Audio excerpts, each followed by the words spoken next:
Hi, today we're talking about Busy Beavers. I'm Kenneth Benson and I'm joined by Nikhil and Alex.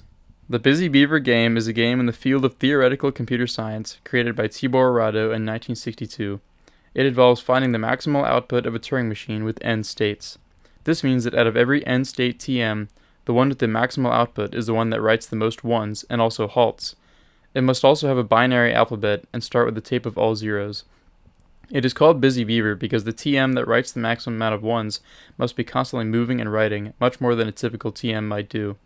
It was created originally as an exercise to teach students, where they would have to attempt to build their own TM with the highest score, but eventually became published and properly studied. To understand the problem, it is helpful to look at the simplest case. BB1 is the Busy Beavers problem for TMs with just one state. Remember that there is a separate halt state on top of our other states, which in this example is just the one. What we see here is that our input tape is initialized to zeros, which, for our purposes, are the same as blanks. In class, we drew state diagrams, but this is also another way to represent the Turing machines. You will see later why we represent it this way. TM1 writes a 1 when it sees either a 1 or a 0 on the tape, and then moves to the right, and then transitions back to state number 1, which is the same state. This is not to be confused with the halt state, which is state number 0.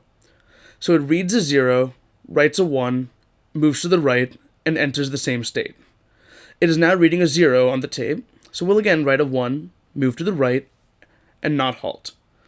As you can imagine, this will go on endlessly as the tape is infinite in either direction, and therefore this machine will not halt. Since it doesn't halt, this does not satisfy the Busy Beavers game.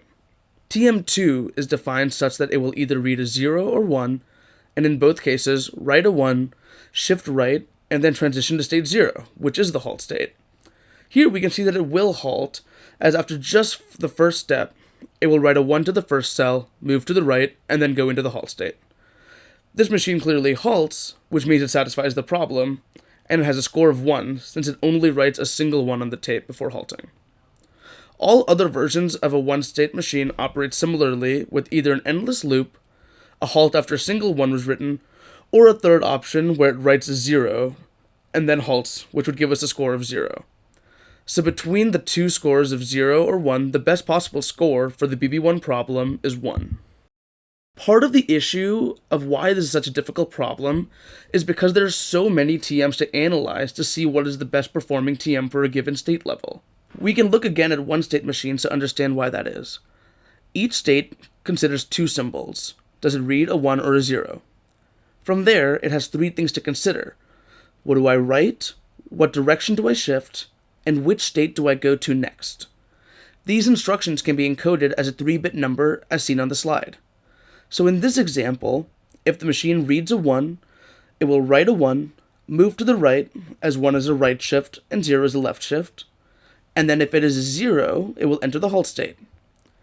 If we consider that each instruction is 3 bits with 2 options for each bit, we have 8 possibilities per symbol. So then for 2 symbols, we have to do 8 times 8 to get 64 total permutations of a state's instructions. That means just for one-state TMs, we have 64 TMs to examine to find our maximum number of 1s on the tape. From there, 2 states jumps all the way from 64 permutations to 20,736. And from there, 3 states is 16,777,216. As you can see, just going from 1 state to 3 states drastically increases the number of Turing machines we have to examine to find the best BB score. So from 3 states onwards, it becomes increasingly difficult at a super exponential rate to be able to identify what the best possible score is for each state level. Now that we've seen an example, we can see how this is such a complex problem. Despite a seemingly simple problem formulation, it was proved that the Busy Beaver numbers actually grow faster than any computable function. This problem is still actively being solved.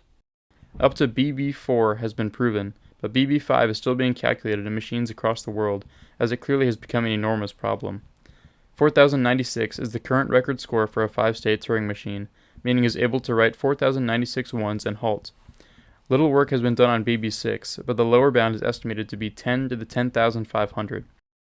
Another reason why Busy Beaver numbers are so important is because they are related to another set of numbers denoted as S of n, which is the maximum number of steps or shifts that can be made by an n-state halting Turing machine. So if you know what the busy beaver number is, you can derive S of n with the following inequality, which was recently proved. Then you can run any Turing machine with n states for S of n steps, and you will always be able to determine whether the machine halts. However, this is too good to be true. Turns out that the busy beaver numbers are uncomputable.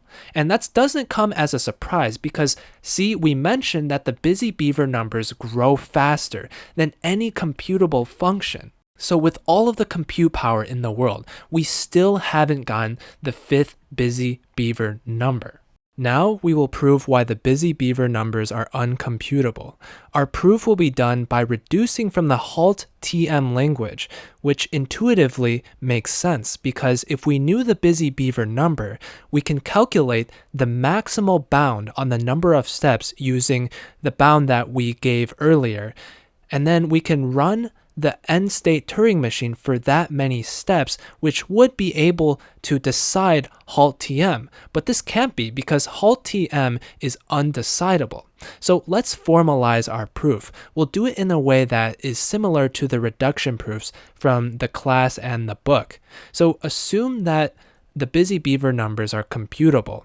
Then we decide halt TM in the following way. We want to construct another TM n that decides it. So on input m comma w, where m is a tm and w is a string, we want to construct a newer tm, mw, where mw starts on the blank tape, writes w on the tape, and proceeds to simulate m.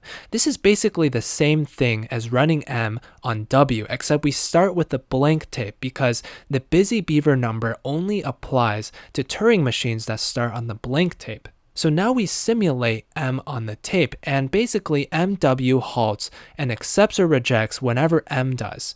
And right before halting, we make sure to go through it and write all of the cells that were used with a 1. You will see why we do this. So after this, we compute the busy beaver number using the assumption for our contradiction. We compute the busy beaver number for k, where k is the number of states in mw. And then we mark the lth cell from the left. So the reason why we do this is now we can get two very nice cases. So as we're simulating mw on the tape, the first case is if the simulation of MW runs past the lth cell marked, then we know that it will run forever. The reason is because, remember, in the very end, where we write everything, all the cells that we use with 1s, this is impossible. If it goes past the lth cell marked, that means the Turing machine outputs more than the busy beaver number, which is impossible and means it must loop. So in this case, n rejects. In the other case, the simulation of MW stays within the first L cells. Then it either halts or runs forever. In this case, it's very similar to the linear bounded automata, which we described as a Turing machine with a tape that's restricted for the first L cells, or any really restriction. For us, it's the first L cells. Then recall that in an LBA, the number of configurations are finite, so eventually the LBA will enter a repeated configuration if it loops. We can easily detect if our TM loops by running for a sufficiently large number of steps, and recall it was q times n times g to the n, where q is the number of states, n is the size of the tape, and then g is the size of the tape alphabet. So if it halts by then, we will accept. Otherwise, which we can easily detect if it loops, we reject. So in this case, n clearly decides halt TM, which is a contradiction. Now that we know that we can't calculate BB of n, and also S of n, suppose that we could calculate them. This would lead to several important problems being solved. Turing machines have been created that only halt if a certain hypothesis is false, such as ZFC, the Riemann hypothesis, and Goldbach's conjecture. For example, the TM that halts if the Riemann hypothesis is false has 744 states. If S of 744 were known, it would be possible to prove the hypothesis true or false, because if the number of shifts of that TM exceeded S of 744, it would be clear that it does not halt, and therefore Riemann's hypothesis is true. Another fun fact is that the busy beaver was used in a competition between two mathematicians to find the largest finite number, which ended in the creation of Ryo's number. You can check out this number file video to learn more. Today, the busy beaver number is still being calculated, so who knows what might come of it in its future.